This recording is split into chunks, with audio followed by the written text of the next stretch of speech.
Self-preservation is one of the most basic human instinct to us. The idea of continuing human life by protecting our existence, either by creating a world our loved ones can enjoy and live in peacefully, is a really powerful thing. Therefore, regardless of what we believe, whether left or right wing, at least nearly all of us want a better world. Historically, our ancestors have moved from one place to another as hunter-gatherers in search of new places with more resources. But when these resources were finished in those places, they then moved to another. As seen in modern geography, the location of cities and towns, they all seem to be located near places of abundance, such as near rivers or ports or fertile land to support the agriculture. All this was done to support the populations that lived in those cities in the most sustainable way. I managed to count at least 16 capital cities in Europe that have at least one river flowing through or next to the city, and the Danube River flows through 4 European capital cities: Vienna, Bratislava, Budapest, and Belgrade.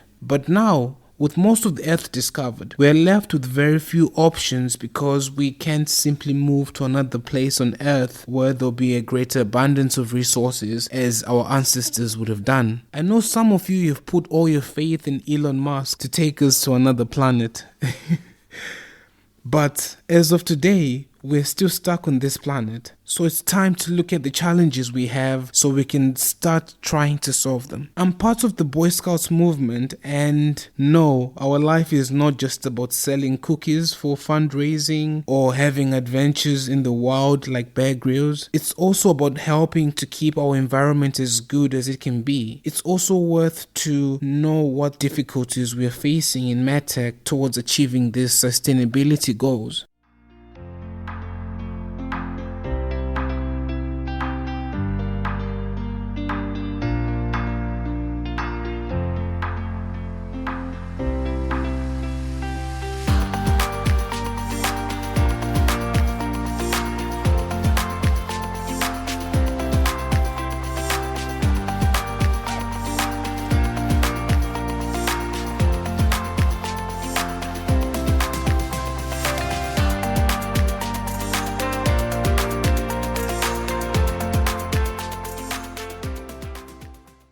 Welcome to MedTech 101, a podcast where we discuss matters around medical technology and pharmaceutical drugs in a way that almost anyone can understand. My name is Rodney Moses. I'm a biomedical engineer who has a published patent for a medical device that's going to help the lives of thousands of chemotherapy patients. I've spent my entire working career in research and development for medical technology, working on cool devices that are still yet to hit the market, orthopedic implants, and the classics such as asthma inhalers. I've worked for one of the biggest MedTech companies in the world, Johnson & Johnson, among several others. If you'd like to reach out on LinkedIn or on Instagram or any of the other social media platforms, please look at the description below. That's where the links are. And yeah, so getting straight to it then. What is sustainability?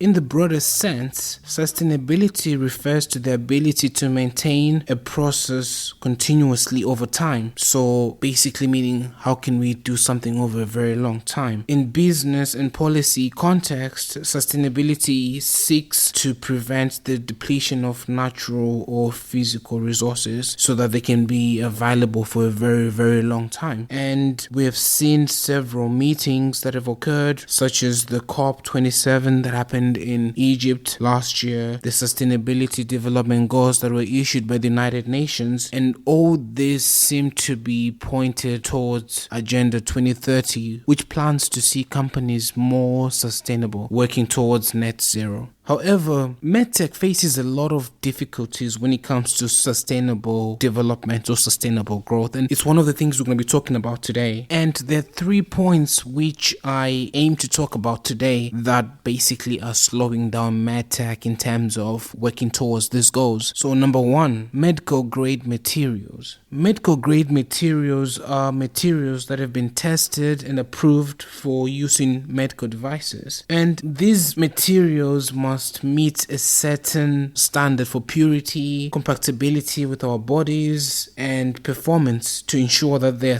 safe and effective for use in us. Because obviously the last thing we want is a material that's not good enough for obvious reasons. However, material regrind or recycling is not always useful, because when you try to remold or remelt some of the materials, they don't really come back with the same quality as the first time round. Produced medical grade materials have to meet regulatory stipulations. They have to be of that same quality as the first time around. Limitations in what grade material can be used in medical devices means that there's some sort of materials that have to be thrown away, and sadly because they simply don't meet the grade. And I know it's quite tempting for us to think that, we can just change the material and we can just proceed with this new one, but the amount of work required to do a material change on a medical device can be really expensive, especially for a lot of companies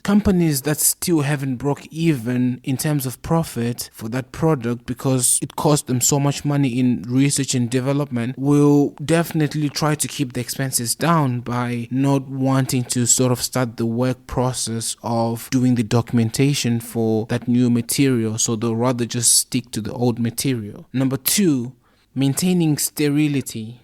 We are fighting against bugs every single day, and this becomes a huge problem when we're working with medical devices because we have to sterilize them using several methods, which I'm going to cover shortly. But the reason why we sterilize them and make sure that they're sterile is because they're going to be delivered to a patient, and it's important for us to deliver a sterile product to a patient. And one such bug that we are fighting is called Staphylococcus aureus, called Staph for short, which can be found on the skin of most people at any given point. But when it's outside our body, it's usually just fine and harmless. But when it gets inside the body, then it becomes really, really harmful to us. And some of these bugs have developed a crazy amount of drug resistance because obviously they have evolved and certain antibiotics don't work on them anymore. Therefore, when we talk about sterility, it has to start at the factory. We don't want dirty hands working on medical devices that are going to be implanted into someone's body for 20 years. Therefore, we have to have clean room productions that have single-use PPE. And by PPE, I mean personal protective equipment that you have to wear to make sure that you don't take any germs from the outside world into the clean room. And methods that are used to sterilize medical devices include aseptic sterilization, which basically is high temperature,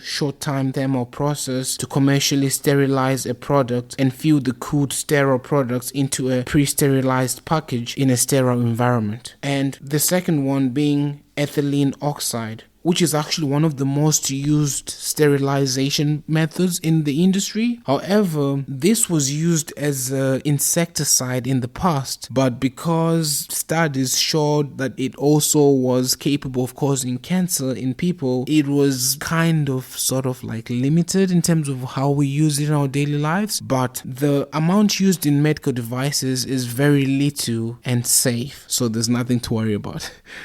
And the third method of sterilizing our medical devices is irradiation. Radiation is safe and cost effective when it comes to sterilizing single-use medical devices such as syringes. One of the key advantages of this is that we can actually sterilize packaged medical products. And the most common radioisotope or the radioactive material used to do this is called cobalt-60.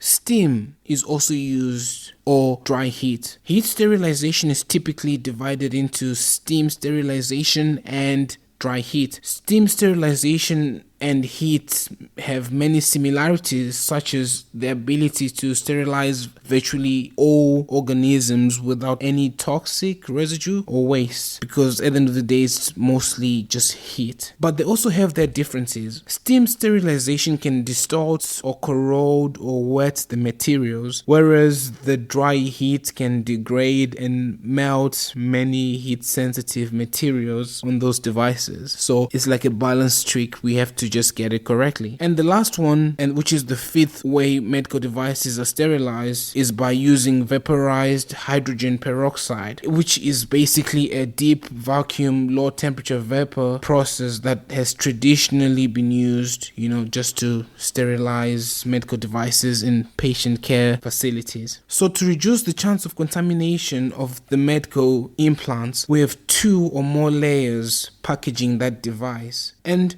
the idea behind this is to have certain packages removed at certain stages of that medical device being delivered to a patient. So an example being, if you're getting a hip replacement implant, the implant has to be covered to a certain degree when it's just outside the theater. And then when it's closer to the patient, there should only be 1 layer, which should then also be removed, so that we increase the chances of delivering a sterile product to that patient to reduce the infection and other sort of complications that could arise from not having a sterile product. One interesting thing that happens in the operating room or in the theater is the control of the airflow. Laminar airflow ventilation is used to keep all the sort of germ particles circulating in the air away from the patient whilst they're being operated. And this has been happening for a while after results showed that infection really had a huge impact on the success of these medical devices. So a new way and a smart way of keeping the germs away was also introduced by creating those conditions. Additionally, some medical devices even have labels instructing the doctors not to use them if the package they come in is damaged, because it's really important for us to maintain this sterility. But at the same time, we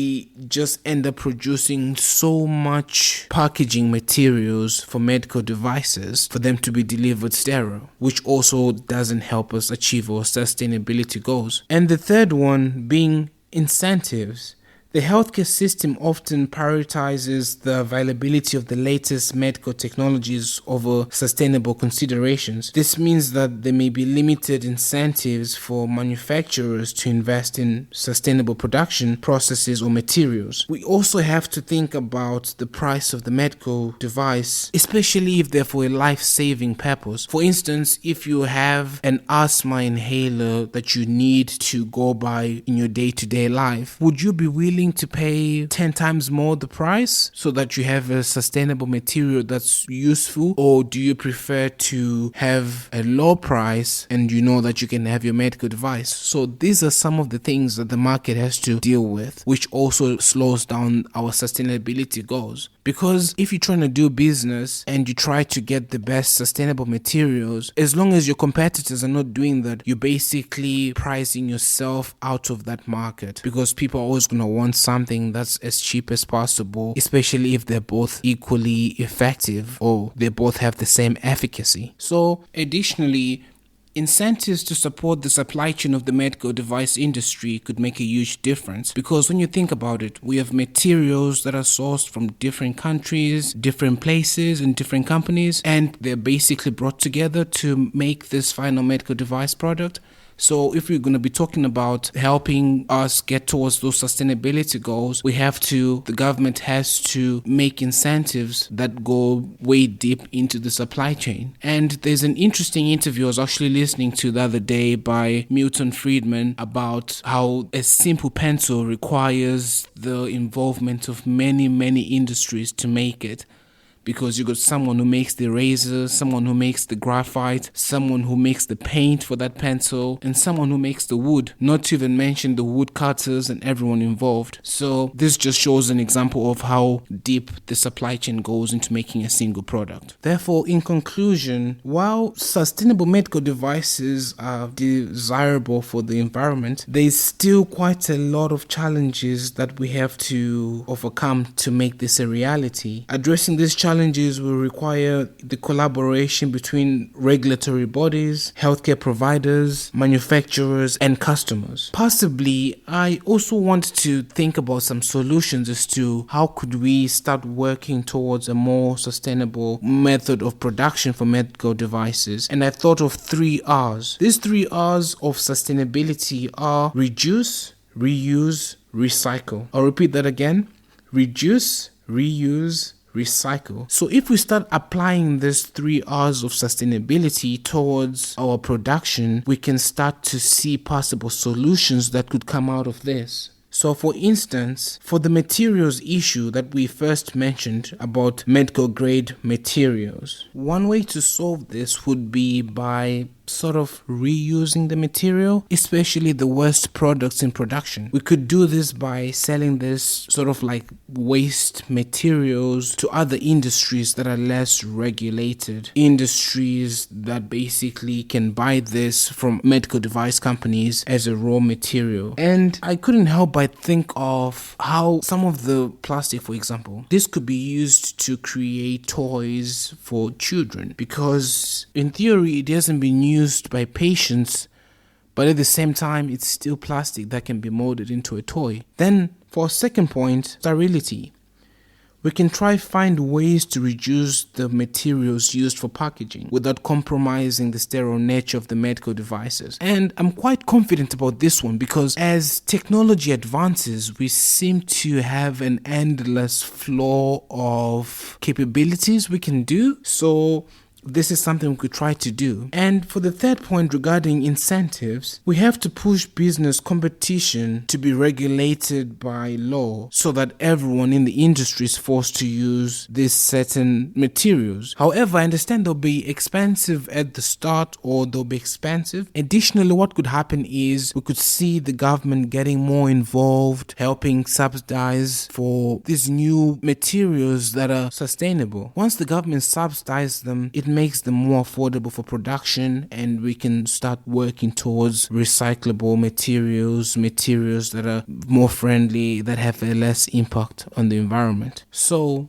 today we basically spoke about the history of where sustainability came from and what our ancestors used to do. But at the same time, we also touched on the difficulties the medical device industry is facing in terms of working towards that net zero sustainability goals they have. And one of the issues they're having is the medical grade materials. The second one being trying to maintain the sterility of the medical devices. And here we touched on 5 ways medical devices are sterilized. Obviously, there's more ways we couldn't talk about today, but we touched on the aseptic method of sterilization, the use of ethylene oxide, the use of radiation, the use of dry heat or steam, and lastly, the use of vaporized hydrogen peroxide in achieving this goal, which also then leads to points we talked about, why we have extra layers of packaging on a medical device, and also the reasons why we have that, looking at the specific bugs that